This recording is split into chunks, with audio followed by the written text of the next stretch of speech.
일단 그 스테이블 코인 같은 경우는 이제 가격이 1달러 내외에서 움직이지 않도록 설계가 되어 있는 그 가상 자산인데, 이제 한국에서는 사실 스테이블 코인을 가지고 다른 코인을 사는 경우는 별로 없긴 하지만, 이제 해외에 있는 여러 거래소에 상장된 코인들은 대부분 스테이블 코인을 가지고 많이 매매를 하거든요.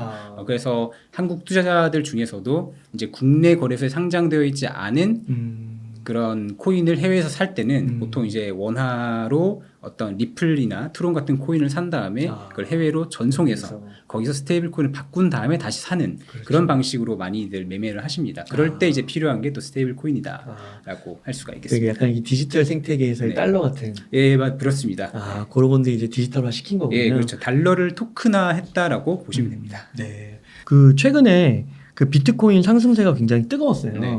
그리고 또 며칠간 뭐 고점 대비 한 10%의 조정을 좀 지금 받고 있는 것 같습니다. 네네. 그래서 현재 상황을 좀 어떻게 보고 있으신지 궁금합니다. 일단 투자를 하시는 분들이라면 대체적으로 다 이제 공감하시겠지만 이제 주요 3대 이슈라고 하죠. 이제 ETF 승인 가능성, 그리고 내년 4, 5월로 예정되어 있는 반감기, 그리고 이제 금리 인하에 대한 그런 기대감, 이걸 이제 트리플 이슈라고 하는 것 같은데, 이 트리플 이슈로 인한 기대감이 최근에 이런 비트코인 랠리를 일으켰다라고 대체적으로 그런 컨센서스가 형성이 돼 있는 것 같아요. 근데 이제 가만히 보면은 그런 랠리 현상들이 저는 이제 상당히 좀 종교적 현상과 비슷한 것 같다라는 생각이 좀 많이 드는 것 같아요. 이제 그 종교도 보면은 크게 교주가 있고, 그렇죠. 그리고 교리가 있고 교단이 있는데, 그런 종교적인 현상을 비트코인에 대입을 해보면은 이제 교주의 역할을 하는 오피니언 리더분들이 있고, 그리고 교리에 해당하는 내러티브가 있고, 그리고 교단에 해당하는 커뮤니티가 있는데, 이 세 가지 삼박자가 지금 잘 맞아떨어져서 굉장히 조금 활발하게 이 커뮤니티가 지금 에서 비트코인 매매에 관련된 논의들이 많이 나오고 있는 것 같아요. 그래서 이제 그런 내러티브가 공유가 되고, 그게 사람들 사이에서 유대감을 강화하고 매수로 이어지고, 그게 가격 상승을 일으키고, 그게 다시 가격 변화를 일으키는 그 긍정적인 피드백 루프를 지금 형성하고 있지 않나. 그거에 지금 초입 단계에 들어온 것 같다. 하지만 대세 상승장은 아니다라고 저는 생각을 하고 있습니다. 대세 상승장으로 가는 초입인가요? 네, 이제 초입이죠. 아직 제대로 가지도 않았어요. 그래서 충분히 이제 기대를 해볼 만한 장세가 이제 펼쳐질 것 같다라고 저는 생각을 합니다. 결국엔 그래도 가격은 지금보다 올라갈 거라고는 보세요? 가격은 그 코인마다 다를 수 있겠죠. 코인마다 다를 수 있고, 제가 이 시장에 처음 들어왔을 때부터 항상 이게 있었던 얘기 중에 하나가 100개 중에 99개는 망할 거다라는 얘기는 항상 있어 왔어요. 왜냐면 그만큼 이 코인을 발행하는 게 쉽고, 누구나 또 이게 뭐 중앙화 거래소에 아무나 상장할 수 없지만 덱스 같은 데는 아무나 상장을 할 수 있고, 진입장벽이 그런 점에서 낮다고 할 수 있잖아요. 그리고 코인을 발행한 모든 프로젝트들이 진짜로 어떤 현실의 문제를 해결하려고 토큰을 발행했다고 생각하진 않아요. 그분들 중에는 이제 좀 돈을 빨리 벌기 위해서 하는 분들도 분명히 있을 것이기 때문에 이런 크립토 생태계에서도 이제 알토란 같은 코인과 그렇지 않은 코인을 분별하는 눈을 기르는 건 중요하다라고 생각합니다. 그럼 최근 암호화폐계에서 좀 여러 뉴스들이 막 나오고 있잖아요. 혹시 그 작가님께서 대표님께서 이렇게 보셨을 때 좀 주목하는 그런 뉴스들이 좀 있으셨을까요? 크게 세 가지가 있는데요. 네. 일단 비트코인과 관련되어 있지 않은 것부터 먼저 말씀을 드리자면은 이제 국내 거래소에서 코인원과 빗썸이 얼마 전에 스테이블 코인을 원화마켓에 상장을 했어요. 근데 저는 이게 꽤나 굉장히 재밌는 부분이 있다고 생각을 했어요. 왜냐면은 이제 이전에 스테이블 코인이 원화마켓에 상장되기 전에는 국내 투자자들이 해외에 있는 코인에 투자하거나 혹은 여러 파생 상품을 거래를 할 때 원화를 가지고 리플이나 트론을 산 다음에 그거를 바이낸스 같은 데 보내서 다시 스테이블 코인 마켓에서 팔아서 다시 그 코인을 사는 굉장히 번거로운 절차를 거쳤단 말이죠. 수수료 다 내고. 근데 스테이블 코인이 원화마켓에 상장하고 그거 자체를 출금을 할 수 있게 되면서 그런 투자의 여러 단계들이 좀 축소가 된 부분들이 있죠. 그래서 그 부분에 있어서는 이제 투자자 관점에서는 굉장히 편의성이 좀 증대가 되었다라고 볼 수가 있을 것 같은데, 또 한편으로는 어쨌든 거래소들이 스테이블 코인을 상장한다는 거는 스테이블 코인을 발행한 발행사로부터 이거를 소싱을 해온다. 사오는 거잖아요. 그 과정에서 달러가 어쨌든 바깥으로 유출되겠죠. 근데 그 부분에서 어쩌면은 외환 당국들이 이거 국부 유출이 아닌가라고 좀 트집을 잡으려면 잡을 수 있는 여지들이 존재는 하기 때문에 네. 좀 지켜볼 필요가 있다고 봅니다. 그 코인원? 코인원과 그 빗썸이 지금 최근에 빗썸. 상장을 했죠. 이 이름이 뭐예요? 그 테더랑 테더. 그 USDC입니다. USDC. 여기 크게 두 가지가 있는 거죠. 네네. 근데 이거 진짜 이거는 저도 약간 기사에서 보고 이거를 뭐 금융감독위원회나 이런 데서 가만히 두나? 그런 생각이 좀 들더라고요. 그렇죠. 근데 또 약간 애매한 게 그 스테이블 코인을 상장하고 투자자들이 이거를 유출하는 거에 대해서 시비를 걸려면은 스테이블 코인을 화폐로 인정을 해야 되거든요. 달러를 인정을 해야 그러면 달러를 이렇게 마음대로 사람들이 거래소를 통해서 유출하는 거에 대해서 이거 제재를 가할 수 있는데 그러기에는 이거를 인정을 하게 돼버리면 그 규제 당국 입장에서도 애매해지는 거죠. 이거를 인정해? 그렇기 때문에 좀 지켜볼 필요가 있다라고 생각을 합니다. 근데 만약에 이게 나중에 이런 식으로 계속 뭐 특별한 규제 없이 확장이 되면요, 우리나라 사람들이 근데 사실 이게 그 국가마다 통화가 있는 건데 그 통화도 사실 가치가 좀 다르잖아요. 다르죠. 그러니까 약간 서열이 있다고 표현을 해야 될까요? 네, 맞습니다. 그럼 거의 다 달러를 가지려고 하지 않을까요? 그렇죠. 대부분 다 달러를 가지려고 할 것 같고 그것 때문에 이제 그 통화 가치가 약한 나라의 중앙은행들은 사실 이 스테이블 코인의 등장을 반기는 경우도 있지만 반기지 않는 경우가 좀 많은 것 같아요. 혹여나 어떤 나라의 자국민들이 자기 나라 화폐를 더 이상 못 믿겠다라고 해서 이걸 셀 해버리고 모두가 다 스테이블 코인으로 밥을 사 먹고 스테이블 코인으로 옷을 사고 집을 사는 그런 극단적인 상황이 일어난다면 결국에는 이 나라의 통화 주권이 무너질 수 있는 거잖아요. 굉장히 극단적인 상황을 가정한 거예요. 실현 가능성이 높다고 보지 않지만 그럴 수 있는 여지 때문에 중앙은행들이 싫어할 수 있는 여지도 있다. 하지만 또 모르죠. 뭐 자국 화폐의 가치를 올리느니 차라리 그냥 아예 달러라이제이션, 달러를 그냥 자국 화폐로 좀 쓰는 거를 조금 고려하고 있는 국가라면은 애초에 아예 그냥 스테이블 코인을 허용하는 방향도 어쩌면은 뭐 이루어질 수도 있겠죠. 그러면 궁금한 게 이게 테더나 USDC 이런 스테이블 코인들이 규모는 커지고 있나요? 규모가 굉장히 커지고 있죠. 그래요? 테더 같은 경우는 지금 시총이 원화로 뭐 100조 원 가까이 된다라고 지금 알려져 있고 굉장히 계속해서 발행량이 지금 늘어나고 있고요. 근데 그 시총 2위인 USDC 같은 경우는 또 반대로 시가총액이 계속 하락을 하고 있어요. 그래요? 굉장히 그 폭이 굉장히 차이가 나고 있어서 테더는 계속 증가하고 있고 USDC는 계속 감소하고 있는 모습을 좀 보여주고 있습니다. 그 미국 정부 입장에서는 네. 이 스테이블 코인이 커지는 게 나쁜 게 아닌 거 아니에요? 그럴 수도 있죠. 왜냐하면은 이 스테이블 코인이 성장한다는 거는 이제 이론적으로 본다면은 발행사들이 스테이블 코인을 발행한 만큼 이제 고객으로부터 달러를 이렇게 받을 텐데 그렇죠. 그 달러를 은행 계좌에다 넣어서 예금으로 이제 바꾸기도 하지만 이걸 갖고 국채를 많이 산단 말이죠. 근데 국채를 사면은 이제 발행사들 이자를 얻는 것이고 또 미국 정부 입장에서는 이제 자기네들이 발행한 채권을 사주는 셈이잖아요.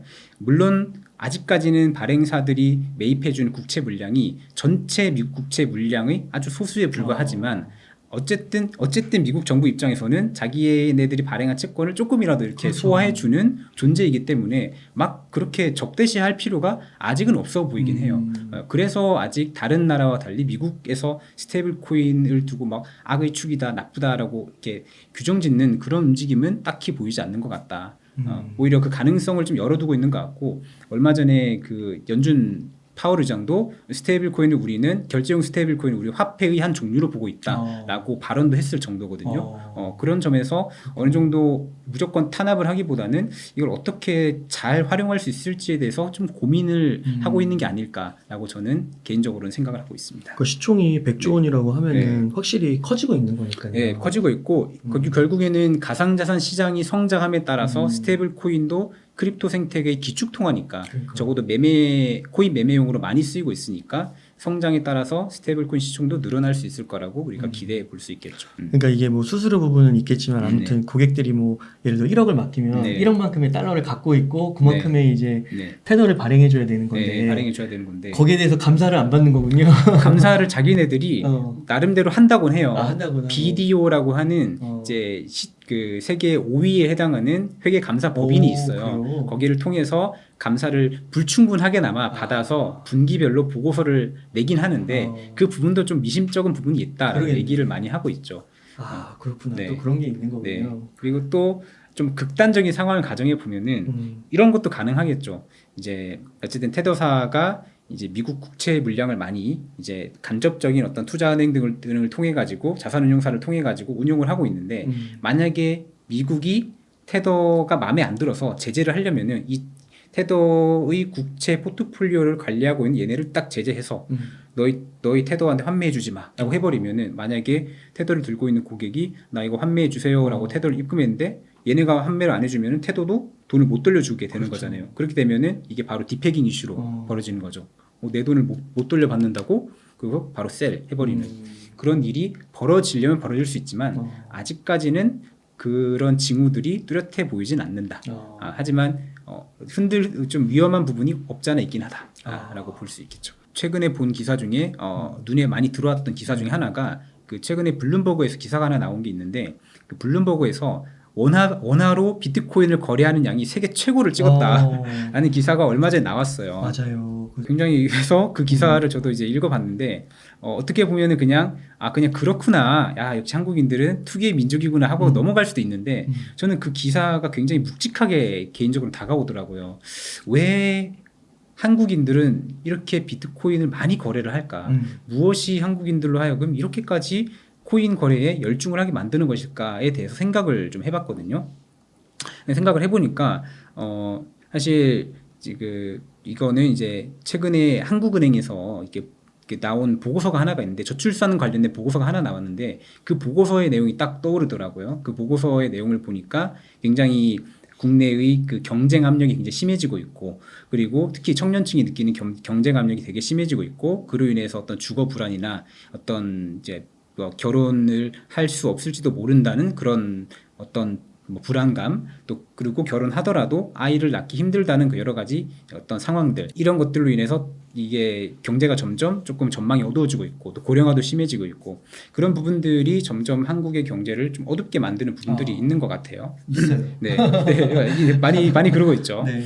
그럼 이런 상황에서 결국 화폐라고 하는 거는 그 나라의 경제 상황과 성장 가능성을 가늠해 볼 수 있는 하나의 지표일 텐데 전망이 자꾸 어두워지고 있고 회복될 그렇죠. 상황이 안 보이면은 원화의 가치는 자꾸 떨어질 것이고 그러면은 한국인들 입장에서도 이거를 그냥 들고 있으면 내 구매력이 자꾸 떨어질 수 있고 국제 시장에서 원화의 가치가 자꾸 떨어진다면 이거를 들고 있으면 손해인 거잖아요. 어딘가에 투자를 해야 되는데 국내장에 투자를 하자니 이 코스피도 보면은 거의 10년째 2000에서 2500 사이를 벗어나지 못하는 박스피 현상을 보이고 있고 또 국내 기업들은 주주 환원 정책도 그다지 좋지 않다라고 또 알려져 있잖아요. 네. 그러다 투자할 곳이 마땅치가 않은데 크립토 시장을 보니까 굉장히 여기는 경제학적 용어로 비효율적인 시장이잖아요. 정부 대칭이 있고 그래서 자기가 공부를 해서 어느 정도 남들이 발견하지 못한 패턴이나 정보를 습득만 하면은 시장 평균 수익률을 상회하는 알파 수익을 얻을 수 있는 여지가 여전히 남아있기 때문에 사람들이 여기서 뭔가 어떤 끝장을 한번 보려고 그렇게 다들 여기에 매몰돼 있는 것이 아닌가라는 그런 생각이 좀 들었어요. 네. 아직 한국인은 크립토를 좀 뭐랄까 투자의 수단 혹은 투기의 수단으로 많이 바라보고 있죠. 이게 경제가 어렵다고는 하지만 이거를 투자를 안 하면 당장 내 생계가 어려워질 정도는 아니잖아요. 근데 눈을 돌려가지고 개도국의 상황들을 보면은 걔네는 진짜 화폐 가치가 눈 녹듯이 사라지기 때문에 뭔가를 해칭을 하지 않으면은 진짜 화폐 가치가 뚝뚝뚝 떨어지는 게 눈에 보일 정도이기 때문에 뭔가를 바꿔야 돼. 바꿀 게 없거든. 맞아요. 걔네한테는 크립토가 정말 생명줄 같은 거예요. 네. 그러니까 책에서 너무 잘 네, 설명해주잖아요. 정말 그래서 그래서 상대적인 것 같아요. 상대적인 것 같고. 그러니까요. 걔는 뭐 달러를 구할 수도 없고 네, 또 그쵸. 그것도 정부가 막으니까. 네, 굉장히 심각한 상황이라고 하더라고요. 그럼 대안이 뭔가 있어야 되는데 네. 마땅치가 않은데 그렇죠. 비트코인이나 이제 스테이블 코인이나 이런 게 네. 조금 그나마 또 숨구멍이 되는 거고. 네, 그 부분이 제가 좀 책을 쓰면서 주목했던 부분이에요. 저도 아. 원래는 이건 사기 아닌가라 생각했지만 아, 외신이나 여러 다양한 리소스들을 제가 연구를 해보니까 이거 그냥 별거 아닌 걸로 치부하기에는 상당히 의미성이 있다라는 생각이 들게 만드는 사례들이 많더라고요. 그래서 저도 이게 책을 쓰게 된 거기도 하고. 그러면 약간 또 실질적인 투자 관점에서 좀 질문을 드려보면 비트코인 가격이 진짜 올해 한 150%인가 아무튼 엄청 올랐더라고요. 올랐어요. 근데 최근 또 한 10% 좋게 조정을 받고 네. 있는데 네. 현 시점에서 매수해도 괜찮다고 생각하시나요? 현 시점에서 매수를 해도 되는지 안 되는지는 결국 자신의 투자 포지셔닝이 어떻게 되는지에 따라서 좀 달라지는 것 같아요. 예, 저는 개인적으로 이 시장에 참여한 사람들을 크게 세 가지 유형의 포지션으로 나눠요. 그러니까 제가 자의적으로 붙인 이름인데 신도 포지션이 있고 그리고 트레이더 포지션이 있고 그러니까 펀드 매니저 포지션이 있어요. 이 신도 포지션은 뭐냐면은 이제 강력한 내러티브 하나를 보고 투자하는 분들이에요. 그러니까 쇼텀이 아니라 이제 10년, 20년을 내다보고 투자하시는 분들이거든요. 이런 분들은 사실 분석 필요 없거든요. 네, 그냥 강력한 내러티브 하나 믿고 어차피 이분들은 비트코인이 4억, 10억도 갈 거니까 갈 거니까 당장의 어떤 손실 이런 거에 별로 연연하지 않아요. 그러니까 이런 분들이라면은 지금 이 시작이죠. 지금 들어가야죠. 네, 그래서 자신의 믿음의 크기가 어느 정도인지 생각해 보시고 강력하다 그러면은 지금 들어가시는 게 좋다라고 생각하고요. 두 번째로는 이제 트레이더 포지션이 있어요. 이 트레이더 분들은 보면 차티스트라고 많이 얘기를 하죠. 뭐 일봉, 주봉, 뭐 월봉, 일단 추세선 막 그어가지고 막 체크하시는 분들이 있잖아요. 그리고 뭐 매물이 어떻게 된다, 호가가 상이 얼마나 차 있다, 뭐 지표가 어느 정도다 이런 걸 참고해서 단타로 할 건지 데이로 할 건지 뭐 스윙으로 할 건지 이런 투자 전략들을 세우시는 분들인데 뭐 그런 분들이라면은 사실 그분들이 생각하는 그 차트 내에 모든 답이 있을 테니까 그걸 보시고 적절하게 계산을 하셔가지고 확률을 계산하셔가지고 매매를 하시라라고 그냥 조언을 드리고 싶고요. 마지막으로 이제 펀드 매니저 포지션이 있어요. 이 펀드 매니저는 이제 남의 돈을 운용하는 사람들이잖아요. 그리고 운용 성과를 보고를 또 해야 되잖아요. 그렇죠? 그러면은 내가 내 돈을 투자하는 게 아니라 남의 돈을 투자한다면은 아무거나 사겠어요? 안 사겠죠. 그렇죠. 근데 단타 하겠어요? 못 하죠. 보고를 해야 되는데. 그렇기 때문에 펀드 매니저 포지션이라면은 이제 매크로와 마이크로 트렌드 속에서 매매에 필요한 합리적인 근거를 찾아내서 매매를 할 것이고 또 투자에 들어가기 전에 내가 감내 가능한 손실의 규모가 어느 정도인지도 계산해서 들어가겠죠, 당연히. 그런 관점에서 본다면은 저는 사실 펀드 매니저 포지션이라면 지금 홀드다. 지금은 조금 기다릴 필요가 있다라고 저는 생각을 해요. 그리고 저는 개인적으로 펀드 매니저 포지션이거든요. 저는 제 돈을 투자한다라는 생각으로 하기보다는 항상 내가 남의 돈을 대신 운용해 준다라는 생각으로 투자를 하려고 하는 편입니다. 그렇게 할 때 조금 더 신중하게 매매를 하게 되더라고요. 그러면 또 다른 이슈로 그 비트코인 반감기 그 많은 분들이 기다리고 있습니다. 내년에 한 4월 뭐 그때쯤으로 이렇게 예상을 많이 하고 계신데 실제 이게 반감기 이전에 한번 경험해 보지 않으셨나요? 경험했죠. 이제 다 내년 반감기 네 번째 반감기라고 하잖아요. 네. 그래서 기존 반감기도 제가 다 경험을 해봤고 다음에 오게 될 반감기가 4월에서 5월 정도로 예상이 된다고 하는데 가만히 또 생각을 해보면은 이 반감기가 오면은 급등한다라는 그 패턴, 그 정보는 사실 모두에게 다 공개되어 있는 정보죠. 공개된 정보이고 그리고 비트코인을 한 번이라도 투자해 본 사람이라면 반감기를 모를 리가 없어요. 이거는 거의 그냥 상식 중에 하나잖아요. 상식 중에 하나죠.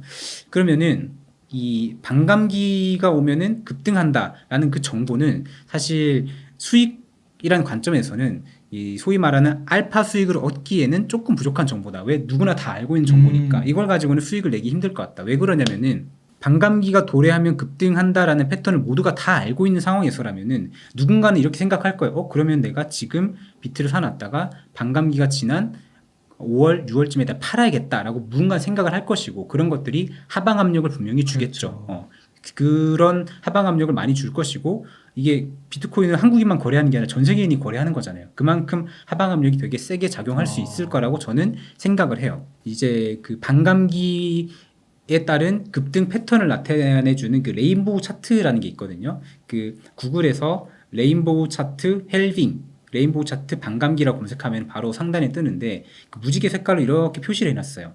그래서 첫 번째 반감기가 왔을 때 가격이 얼마가 올랐고 두 번째, 세 번째 때 얼마가 올랐는지 여부를 이렇게 보여주는데 그 차트를 보면 점점 이렇게 둔화가 되고 있거든요. 점점 둔화가 되고 있어요. 그 말은 뭐냐면은 네 번째 반감기 때는 첫 번째 반감기 때만큼의 가파른 기울기로 급등할 가능성은 높지는 않다. 분명히 그 차트상으로 보여주고 있거든요. 네. 그 말은 뭐냐면 모두가 다 알고 있고 모두 다 똑같은 생각을 한다는 거예요. 네, 반감기 오면 오른다? 그럼 나 팔아야지. 그런 것들이 하방 압력이 점점 쌓여 나갈 거라고 저는 좀 생각을 하거든요. 그래서 그것을 가지고 내가 큰 수익을 보긴 좀 어려울 것 같고 만약에 그럼에도 불구하고 내년에 비트코인이 크게 오른다면은 그거는 반감기 패턴 정보 때문은 아닐 것이다. 다른 이유로 아마 비트코인이 급등하지 않을까라고 저는 생각을 합니다. 야, 그러네요. 이게 또 네. 반감기에 대해서 네. 새로운 관점을 네. 네. 냉정하게 보여주신 것 네. 같아요. 네. 느낌 맞는 것 같아요. 네. 그 정보가 많이 퍼져 있으면 네. 이미 그렇게 움직이려 하시는 분들이 많으니까. 특히 크립토 시장은 비효율성의 끝판왕 시장이거든요. 정보 비대칭이 너무너무 심각한 상황이기 때문에 모두가 다 아는 패턴, 다 아는 정보로는 절대 시장 평균 수익률을 상회할 수 없어요. 그게 참 중요한 것 같고 그래서 만약에 내가 수익을 얻고 싶다 그러면은 다른 지점들을 공략을 해보시라 라고 저는 조언을 드리고 싶습니다. 그럼 앞에서 이렇게 여러 가지 요인들과 이슈들을 정리해 주셨는데요. 한번 종합적으로 묶어서 한번 질문을 드리면 그 비트코인과 뭐 암호화폐 생태계의 미래 결국에는 조금 더 커질 것인지 이게 확정된 미래로 보시는지 한 말씀 부탁드립니다. 뭐 제가 전 세계적으로 크립토 시장이 어떻게 성장할지에 대해서 전망할 능력은 안 되지만 국내에 한정해서 말씀을 드리면은 아까 앞서 말씀드린 것처럼 결국에는 사람들이 이렇게 비트코인에 많이 투자하고 크립토에 몰려가는 이유는 사실 긍정적인 배경 때문에 몰려간다고 생각하지 않아요. 분명히 어딘가 국가 시스템이 고장이 나 있고 또 우리가 아는 것처럼 비트코인이 첫 탄생한 그 배경도 사실 뭐 진짜 새로운 기술을 원해서 비트코인이 만들어진 게 아니라 분명히 은행과 맞아요. 어떤 막대한 유동성을 풀어제끼는 정부의 어떤 실책 이런 거에 대한 환멸감 때문에 만들어진 하나의 개발품이잖아요. 그렇죠. 그런 것들을 생각한다면은 여전히 비트코인이 이렇게 상승할 수밖에 없는 그런 대외적인 요건들이 여전히 유지가 되고 있는 것 같고 뭐 국가 경쟁력이 약화된다거나 경제가 뭐 점점 어두운 전망을 보인다거나 양극화가 발생한다거나 인플레이션이 자꾸 높아진다거나 하는 요소들은 이게 해결이 되지 않는 이상 결국에는 사람들은 이 자신의 구매력을 방어하기 위해서 어딘가에 투자를 할 것이고 그렇게 된다면은 투자 자금의 상당 부분은 크립토 시장으로 몰려갈 수밖에 없다라고 생각해요. 특히나 뭐 한국 같은 경우는 이제 투자할 수 있는 시장이 마땅치가 않은 상황이기 때문에 더더욱 더 크립토로 많이 들어가게 될 것 같고 그래서 이게 만약에 확정된 방향성이라면은 우리가 그냥 크립토를 터부시할 것이냐 그것보다는 한번 그래도 공부를 해볼 필요는 있다.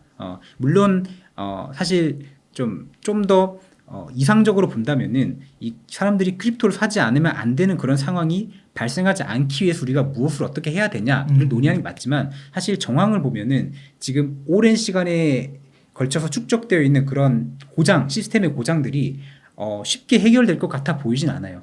앞으로도 연준이든 중앙은행이든 돈을 풀어왔던 그 방식대로 뭔가 단기적으로 이 해결책을 마련할 것 같거든요. 그럼 그게 아마도 디폴트로 계속 이어질 거라면은 우리는 크립토 시장을 더 이상 도외시할 수가 없을 것 같다. 그거를 공부해야 되고 이거 사기라고 낙인 찍힐 게 아니라 좀 새로운 관점으로 바라보고 어떻게 하면은 여기서 새로운 나의 수익의 기회, 구매력 보전의 기회를 얻을 수 있을까를 고민해 보는 것도 저는 되게 좋다고 생각합니다. 그러니까 진짜 기존 체제의 문제점이 정말 좀 있는 것 같은 게 우리나라 밀레니얼 세대들이 실제로 뭐 근로소득으로 뭔가를 하려고 하는 게 참 어렵잖아요. 주식으로 가자니 주식시장에도 얼마나 문제가 많아요. 그렇죠. 불법이 자행되고 이미 뉴스에 많이 나오고 있고 그렇다고 그래서 이제 부동산으로 가자니 너무 비싸고 그러면은 갈 데가 마땅치가 않아. 마땅치가 않아요. 그러니까 당연히 비트코인이나 암호화폐 쪽으로 가게 되는 것 같아요. 그건 정해진 수순 같기도 하고 MZ 세대 얘기를 잠깐 하자면은 아마 웅달님도 공감을 많이 하실 텐데 요즘 MZ 세대들 중에 직장을 다니는 사람 중에 직장만 다니는 사람 없거든요. 다 부업을 하나씩 해요. 그래요. 유튜브를 몰래 하든 뭐 크몽 같은 데를 통해서 프리랜서 작업을 하듯 그렇군요. 뭔가 다 하고 있거든요. 사실 그게 바람직하냐라고 본다면 사실 썩 바람직하진 않아요. 왜냐면은 회사에 집중을 하지 못하는 부분들이 있을 것이고 또 그렇게까지 한다면 체력을 막 갈아 넣어야 되는 부분들이 있잖아요. 맞아요. 근데 힘들지. 그런 식으로 자신의 모든 걸 갈아 넣지 않으면은 집을 한 채 사는 것조차가 어려워진 게 지금 요즘 현실이라는 거죠. 맞네요. 그 현실이 쉽게 바뀔 것 같지는 않아요. 이제 그런 상황에서 이 크립토가 등장을 함으로써 이제 MZ 세대들이 여기서 새로운 기회를 얻을 수 있는 부분들이 분명히 있는 것 같고 있는 이건 것 같아요. 이따 스테이블 코인에 대해서 얘기할 때 조금 더 자세히 설명하겠지만 이제 저는 앞으로 이제 일의 미래를 사람들이 더 이상 어떤 한 회사에 소속되어서 정규직으로 내가 은퇴할 때까지 있겠다라는 생각을 가진 MZ 세대들은 더더욱 희박해질 것이다. 다들 회사에 잠깐 있다가 나와서 자기의 일을 할 것이고 이 크립토의 등장으로 인해서 어떤 로컬 시장에서만 일하는 것이 아니라 글로벌 시장에서 글로벌 클라이언트를 대상으로 돈을 버는 그런 시장이 앞으로 확대가 될 거라고 굉장히 자신 있게 말씀드릴 수가 있습니다. 그런 정황들이 굉장히 뚜렷해지고 있거든요. 내가 처음 들어간 직장에 평생 머무르면서 근로소득을 벌기에는 굉장히 사회가 점점점 불확실성이 커지고 있다. 그렇기 때문에 이런 상황에서는 어떤 정해진 패턴, 그러니까 소위 왕도라고 하죠. 우리 아버지 세대, 어머니 세대가 그냥 정답이라 생각했던 그 왕도를 걸어가지고는 한계가 있다. 명확하게 게임의 규칙이 바뀌었다. 룰이 바뀌었기 때문에 새롭게 바뀐 룰에 우리는 적응하지 않으면은 도태될 수밖에 없다라는 게 제 최근의 결론입니다. 그래서 사실 되게 좋은 거예요. 왜냐면은 재미있는 얘기인데 우리 원시 시대를 한번 생각해 봅시다. 원시 시대를 생각해 보면은 원시인들은 현대인들처럼 어딘가 정주하지 않았어요. 오늘은 내가 사냥감을 구했더라도 내일은 구하리라는 보장이 없고 그렇죠. 오늘은 내가 천적을 피해서 어딘가에 머무르서 잠을 잔다 하더라도 내일도 똑같이 안전하게 목숨의 위험 없이 어딘가에서 내가 잠을 잘 수 있으리라는 보장이 없는 시대에 살았기 때문에 항상 주변의 정보를 탐색을 하고 내 생존을 위해서 머리를 이렇게 써야 됐거든요. 그러니까 사람이 생존을 해야 된다는 그 본능이 이게 강화되는 거는 결국 사회가 좀 불확실할 때 네. 자신의 생존력이 강화되거든요. 저는 그게 좋은 거라 생각해요. 좋은 걸 생각하고 그렇게 될 때 자신의 경쟁력도 높아질 거라고 보고 그런 점에서 본다면은 불확실한 거를 사실 즐기는 사람은 없겠지만 그런 상황이 자신의 내공을 키워주는 데는 도움이 될 것 같다. 그 크립토가 꽤 괜찮은 도구가 될 것 같다라는 생각을 저는 합니다.